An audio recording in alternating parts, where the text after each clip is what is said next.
আজ শনিবার, আজকে আমাদের লাঞ্চ মেনু, যদিও আমরা শনিবার নিরামিষ খাই না, কারণ আমি তো কিছু খেতে পারি না, আমাকে মাছ খেতেই হয়, কিছু করার নেই।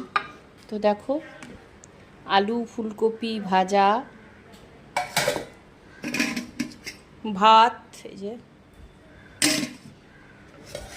এটা ডাল, মুসুর ডাল, এই যে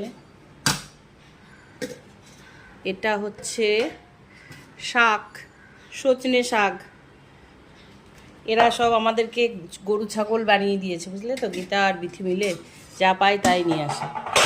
এটা হচ্ছে আলু পোস্ত, এই যে আলু পোস্ত, আর এটা আমার মাছ, শুধু আমার জন্য মাছ, আর ওদের আজকে নিরামিষই, আলু পোস্ত, ডাল, ফুলকপি আলু ভাজা, শাক ভাজা, ব্যাস, আর কিচ্ছু না।